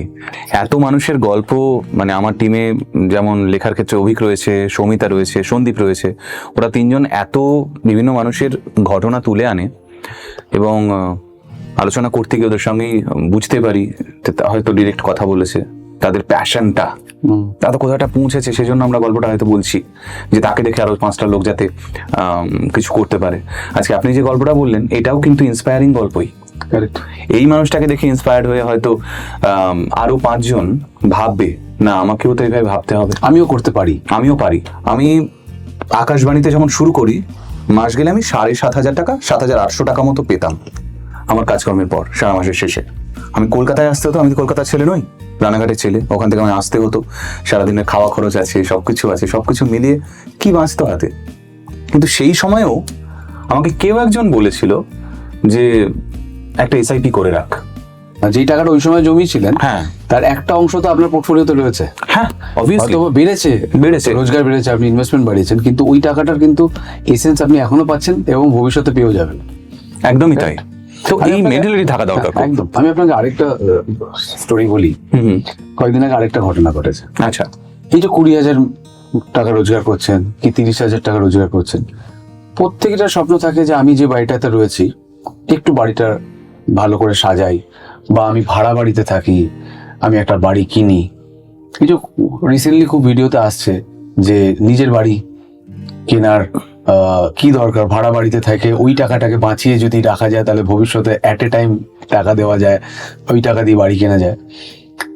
আমি একটা কথা বলি যে আমাদের জীবনে আমরা রোজগার করতে শিখেছি, রোজগার করে যাব, খরচা করে যাব, কিন্তু এন্ড অফ দ্য ডে আমার পরবর্তী প্রজন্মকে যদি বলতেই না পারি আমার একটা বাড়ি রয়েছে, সেটা কি বলবে যে আমার বাবা মিনিমাম মাথার উপর ছাদ দিয়ে যায়নি। আর এই যে অঙ্কটা কষে দেখানো হচ্ছে, আমি অঙ্কটাকে রেসপেক্ট করছি, কিন্তু মানুষের যে যে ক্যারেক্টারটা, মানে ইনভেস্টমেন্ট আর এক্সপেন্সের যে ক্যারেক্টারটা, ওটাকে তো বদলাতে পারছেন না। সে অঙ্ক ঠিক বলছে, যেটা একটা ইএমআই দিচ্ছেন সেটা একটা ইএমআইতে না দিয়ে যদি আপনি জমান, সেটা তো 5 বছর পরে একসঙ্গে আপনি একটা ফ্ল্যাট কিনতে পারেন বা বাড়ি কিনতে পারেন। ওই টাকাটার থেকে কিছু টাকা দিয়ে আপনি ভাড়ায় থাকুন। কিন্তু বিষয়টা হচ্ছে দেখা যায় only 20% of total investor in mutual funds they are keeping their money for their goals. মাঝখানে টাকাটা তুলে ফেলছেন। মানে এই বাড়ি করার প্ল্যান করে যে টাকাটা জমাচ্ছিলেন উনি, যে অ্যাডভাইজারের কথা শুনে যে আপনি বাড়ি এখনই না কিনে পরবর্তীকালে কিনুন, তার জন্য টাকাটা জমানো শুরু করুন। এই যে টাকাটা উনি জমানো শুরু করলেন, করতে কি মাঝখানে হঠাৎ টিভির সাইজটা ছোট লাগছে, ফ্রিজের সাইজটা ছোট লাগছে, ফ্রিজটা ঠান্ডা হচ্ছে না, এসিটা থেকে জল পড়ছে, ঘুরতে যাওয়ার একটা সার্টেন প্ল্যান হয়ে গেল, ওই টাকাটা ওখান থেকে উঠে চলে আসলো। এইটা করতে করতে 5 বছর, 10 বছর, 15 বছর কেটে গেল, ততক্ষণে আর ওনার বাড়িটাই কেনা হলো না। এবার সে রিটায়ারমেন্টের কাছে পৌঁছে গেছে, মানে পোস্ট রিটায়ারমেন্টও তাকে ভাড়া বাড়িতে থেকে যেতে হবে। তাই 20,000 টাকা যিনি রোজগার করছেন বা 50,000 টাকা রোজগার করছেন, তার যদি বাড়ি কেনার একটা গল্প আপনাকে বলেন, ভালো লাগবে আপনার শুনতে। কয়েকদিন আগে দীঘা থেকে একজন ভদ্রলোক আসেন আমার কাছে, হাজবেন্ড ওয়াইফ দুজনেই আসেন, দুজনেই স্কুল টিচার। তো উনি বললেন যে স্যার আমার ওভার ফোন, যেদিনকে ভিডিও কনফারেন্সে কথা হচ্ছে, উনি বলেছিলেন আমার একটা গোল আছে, প্রথম 2 বছর পর মানে 2027 সালে আমাকে একটা বাড়ি করতে হবে, একতলা বাড়ি, 2তলা বাড়ি নয়, কারণ আমি যে জায়গায় থাকি সেটা বাড়িটা খুব ভাঙাচোরা অবস্থায় রয়েছে। আমি মা বাবাকে নিয়ে শিফট করতে চাই। আমার ইমোশনটা হচ্ছে মা বাবা সারাটা জীবন কষ্ট করে আমাকে এই বাড়িতে বড় করেছে, আমি চাকরি পেয়েছি, আমার একটা ছোট মেয়ে আছে, আমি এটা নিজের বাড়ি করতে চাই। আর আমাদের দুজনেরই স্কুলটা যেখানে, সেখান থেকে আমাদের বাড়িটা অনেকটা দূর। আর যেখানে আমরা থাকি আমার মেয়ের পড়াশোনাটার জন্য একটুখানি দূর হচ্ছে, তো দুজনেই আমরা কাজ করি, তাকে পড়াশোনা করার পর সে একটু বাড়িতে আগে চলে আসে, আমাদের স্কুল থেকে ফিরতে দেরি হয়, তাহলে বাচ্চাটার বড় হওয়াটা একটুখানি আমরা কম দেখতে পাবো। খুব মানে প্র্যাকটিক্যাল তার মনের ইচ্ছাগুলো, কোনো ভুল নেই তার মধ্যে, তার জন্য বাড়ি করতে চাই একটা, কেন করুন না। স্যার ওইটাই আমি সাজাতে পারছি না যে আমি আদৌ বাড়িটা কিনতে পারবো কিনা, আমি ডাউন পেমেন্ট দিতে পারবো কিনা, আমি এর ইএমআই আগামী দিনে দিতে পারবো কিনা, দিয়ে আমি আমার মেয়ের পড়াশোনা করাতে পারবো কিনা, অ্যান্ড আমাদের রিটায়ারমেন্টের কি হবে, কারণ আমাদের এখনো অব্দি পেনশনের সেইভাবে খুব একটা খবর কানে আসেনি। তবে নিজেদেরকে প্ল্যান করতে হবে, তো এটা কিভাবে সাজাবো আমি পাজলড। তাহলে আসুন সামনাসামনি বসে। তো উনি ওনার ওয়াইফকে নিয়ে আমার অফিসে আসলেন, একটা লম্বা সময়ের জন্য আলোচনা হলো। তাকে আমি দেখালাম যে আপনি 2 বছর পর ডাউন পেমেন্টের জন্য এই টাকাটা, এটার জন্য আপনি একটা এরকম ইনভেস্টমেন্ট করুন, করলে পরে আপনি এই টাকাটা অ্যাচিভ করবেন। 2 বছর পরে এই টাকাটা দিয়ে ডাউন পেমেন্টটা করে দেওয়ার পরে বাকি টাকাটার যে ইএমআই আসবে, সেই ইএমআইটা আমি অ্যাজিউম করলাম যে পার 1000 এত টাকা ইএমআই পড়ে, তাহলে সেই অনুযায়ী আপনার স্যালারি তখন পারমিট করবে ইএমআইটা দিয়ে যাওয়ার জন্য, অ্যান্ড মেয়ের পড়াশোনা হবে, আপনাদের রিটায়ারমেন্টও হবে। বলি স্যার ভুলে গেছেন একটা জিনিস, বলেছিলাম 27-এর বাড়িও কিনবো, মানে বাড়িও নেবো, আর গাড়িটা ওই দিনকে ডেলিভারি নেবো। আচ্ছা তাহলে গাড়ির ডাউন পেমেন্ট লাগবে, তো না গাড়িটা আমি একবারে নেবো, বেশি দামের গাড়ি নেবো না স্যার, ছোট্ট গাড়ি নেবো, গাড়িটা ডাউন পেমেন্টটা না আমি একবারই নেবো, যাতে আবার ইএমআই চাপ না আসে। দেখুন এই ইচ্ছাগুলো মানুষের কত মানে বড় বড় স্বপ্ন, ছোট্ট গাড়ি কিন্তু তার কাছে কিন্তু ছোট্ট গাড়িটাই বড় স্বপ্ন। আমি বললাম ঠিক আছে গাড়ি হবে, আবার তার ইএমআই আমি বললাম যে মানে ইএমআই না সরি ইনভেস্টমেন্টটা এত টাকা করে করা উচিত। বললাম ওয়াইফের দিকে তাকাচ্ছেন, এখন কি হলো, বলছে ম্যাডাম খালি সোনা কেনেন জানেন তো। আমি বললাম দেখুন সোনা কেনা বাধা দেওয়া যাবে না, একজন মহিলা মানুষকে সোনা কিনতে বাধা দিতে পারি না আমি, সোনাটাও ইনভেস্টমেন্ট, কতখানি কিনবেন ম্যাডাম সেটা বুঝতে হবে।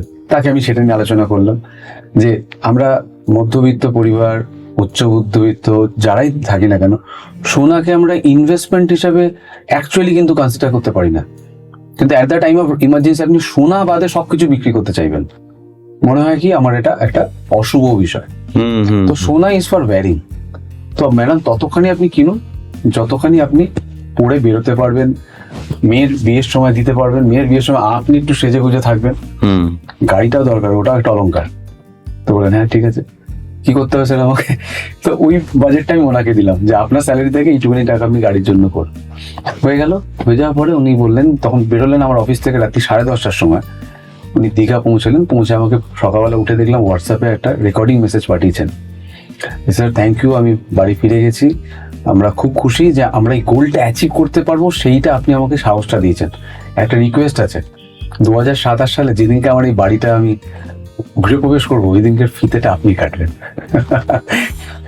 মানে এই ভরসাটা খুব জরুরি, মানে জব স্যাটিসফ্যাকশনটা আমার খুব ভালো। হ্যাঁ মানে এবং আপনি যে জবে আছেন সেই জবটা মানে এতটা একটা রিস্কি জায়গা যেখানে মানুষজন তো বিশ্বাস করতে খুব কম চায় ঠিক যে আমি আমার টাকা পয়সা নিয়ে বলে দেবো, কিন্তু আলটিমেটলি ওই ডাক্তার আর উকিলকে না কিছু লুকোতে নেই।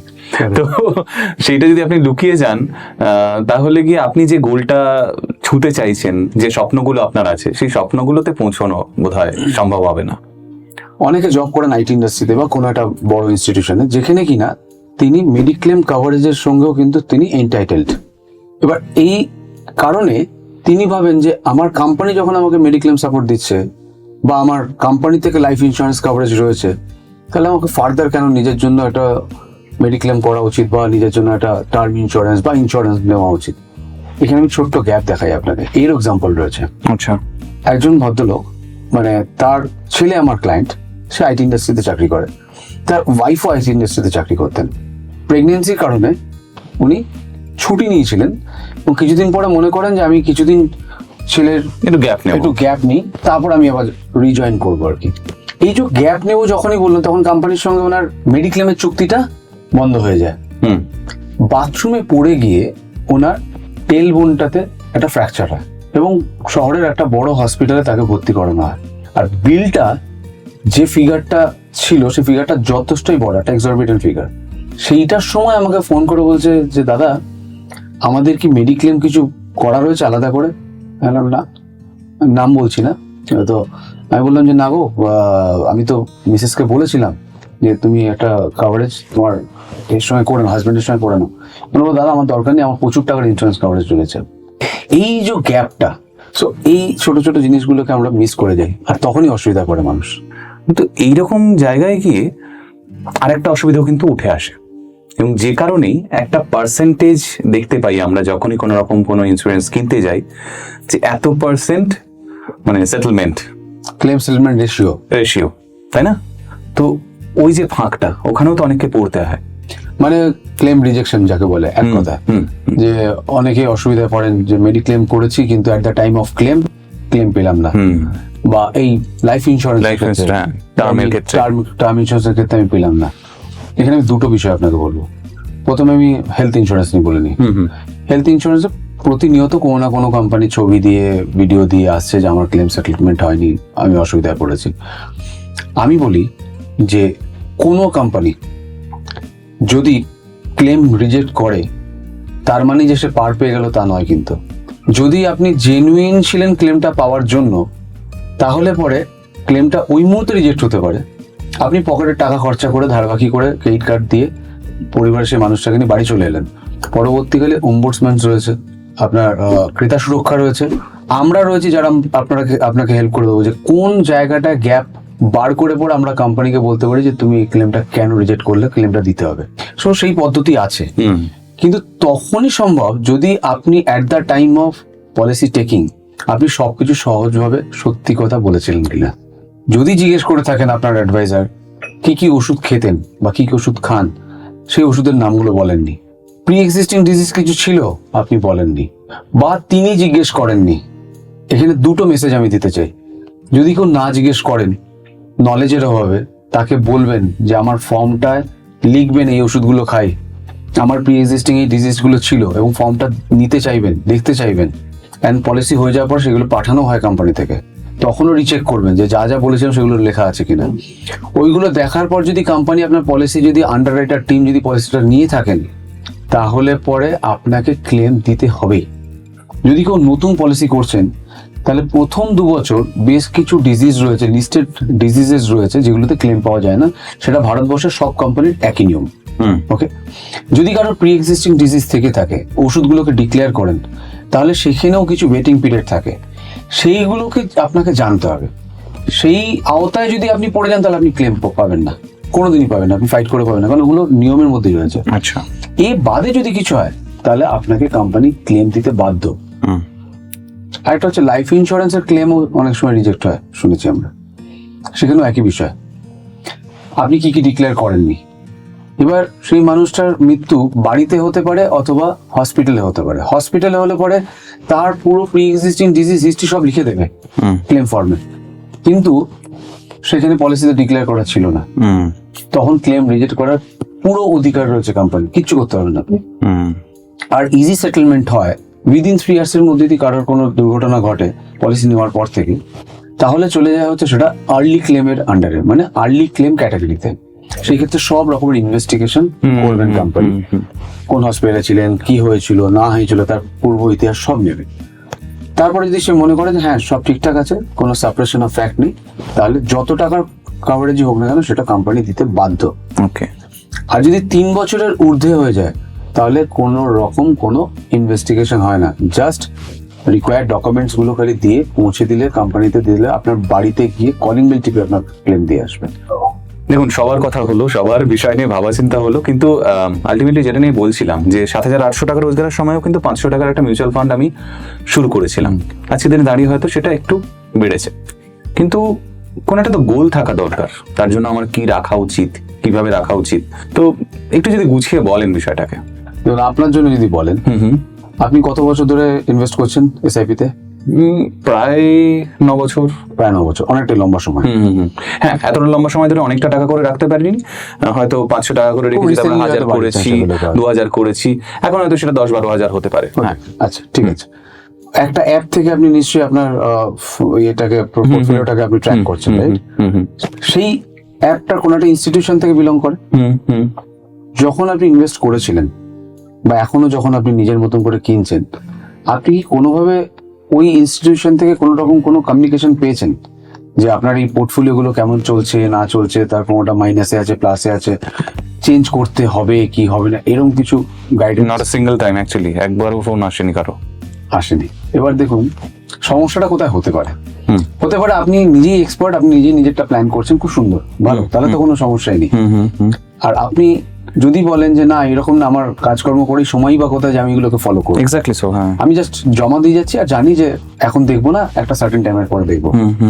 এখানে আমি ফার্স্ট অফ অল আপনাকে অ্যাপ্রিসিয়েট করবো যে আপনি তোলেন না, আপনি ডিসিপ্লিন ওয়াইজ করে যাচ্ছেন, জমিয়ে যাচ্ছেন টাকাটাকে। কিন্তু আপনি ইনভেস্ট করেছেন আর সারা জীবন আপনি ইনভেস্ট করে যাবেন আর একবারও আপনি দেখবেন না, রিসাফল করবেন না, জিনিসটাকে রিস্ট্রাকচারিং করবেন না, তাহলে কিন্তু ওই out of 10 out of 20 funds হয়তো 2-3টে ফান্ড হয়তো নন পারফর্মিং রয়েছে, সেটাকে আপনি বুঝলেন হয়তো 2 বছর পর বুঝলেন, ততক্ষণও আপনাকে পুল ডাউন করেছে খানিকটা। আর আমরা সফটওয়্যারের মাধ্যমেই আর ফান্ডের কিছু ইনসাইড ক্যালকুলেশন আছে যেগুলো দেখে বলতে পারি যে এই ফান্ডটা কামিং 3 ইয়ার্স 2 ইয়ার্স পারফর্ম করবে না। তাহলে আগে থেকে যদি আপনি প্ল্যানটা জানেন যে আমি এইভাবে যদি এগোতে থাকি, তাহলে কি হবে, যে গোলটা আপনি অ্যাচিভ করার জায়গায় ছিলেন 20 বছরে, হতে পারে আমরা 18 বছরে করে দিলাম। হতে পারে 20 বছরে গোলটা অ্যাচিভ করতে গিয়ে আপনাকে লেটসে 20,000 টাকা করে দিতে হতো, আমরা বললাম যে 20,000 দিতে হবে না, 15,000 টাকা দায়িত্ব নিচ্ছে আপনার, 15,000 টাকা করে করুন, এই গোলটাই আপনাকে করিয়ে দেবো আছে। জানি আমরা যে কিভাবে এটাকে নিয়ে এগোতে হবে। না ধরুন যে হারে ইনফ্লেশন বাড়ছে এবং এই যে জমিয়ে চলেছি, আমি জানি না এই 10-12 হাজার টাকাটা মান্থলি রাখাটা এটা কোথায় নিয়ে গিয়ে আমাকে পৌঁছবে। তো ধরুন আমার একটা টার্গেট রইলো জীবনে যে যখন মোটামুটি 55 বছর বয়সে আমি রিটায়ার করতে চাই, সে সময় আমার ব্যাংকে সামহাও 1 কোটি টাকা থাকুক। মানে 1 কোটি টাকাটা কিন্তু খুব বেশি বড় যে অ্যামাউন্ট তা কিন্তু নয়। এখন একটা বাড়ি করতে গেলে মানুষের একটা ফ্ল্যাট ব্যাট কিনতে গেলে কিন্তু মোটামুটি 50-60 লাখ টাকা খরচ হয়ে যায়, তাই না? তো যদি এটাই আমি অ্যাচিভ করতে চাই 1 কোটি টাকা, কতদিন পর? ধরুন এখন তো 35 যদি ধরি, আমি 55-তে। তাহলে মানে আপনার ক্যালকুলেটরটা জানতে হবে যে কিভাবে ক্যালকুলেট হ্যাঁ, করবেন, হ্যাঁ। রাইট? এখন আপনি গুগলে গিয়ে ক্যালকুলেটর, এসআইপি ক্যালকুলেটর মারলে পরে আপনি বেরিয়ে যাবে। আমার ওয়েবসাইটটা খুব ইন্টারেক্টিভ করে করা আছে, www.surojitKala.com।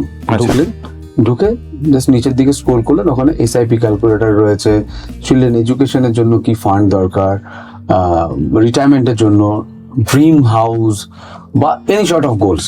ওখানে ঢুকলে পরেই, ক্লিক করলে পরেই ওখানে দেখাবে যে কতদিন পরে চাইছেন, আজকের দিনের কত টাকা চাইছেন, ইনফ্লেশন পুট করার একটা জায়গা রয়েছে, তাহলে তখনকার দিনে কত টাকা হবে সেই গোলটা আপনি নিজেই নিজের মতন করে জেনে যাবেন। ওকে, 1 কোটি টাকা যদি আপনাকে পেতে হয় ডাউন দি লাইন 20 ইয়ার্সে, এবার এর ইনস্ট্রুমেন্ট বিভিন্ন রকম হতে পারে।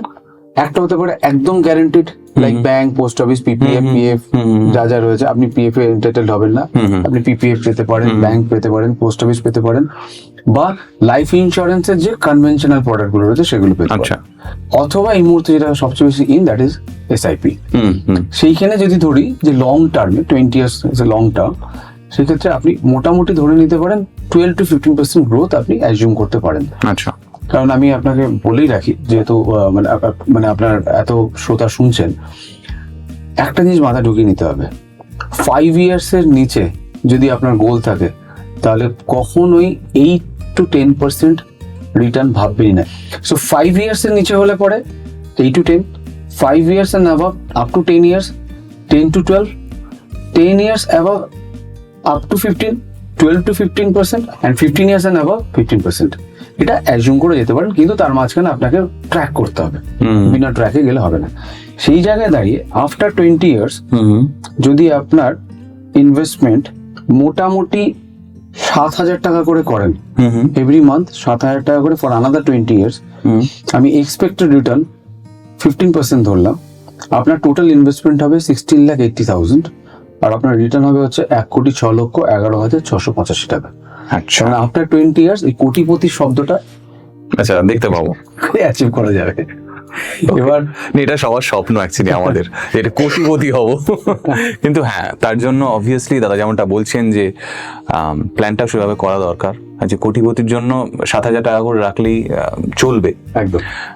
কিন্তু এই রেখে যাওয়াটা, এই মেন্টালিটিটাও থাকা দরকার ভীষণভাবে। মানে আজকের এই আলোচনাটায় বসে আমি সিম্পলি এইটুকু তো বলতে পারি, আমার অনেক ধ্যান ধারণা বদলেছে।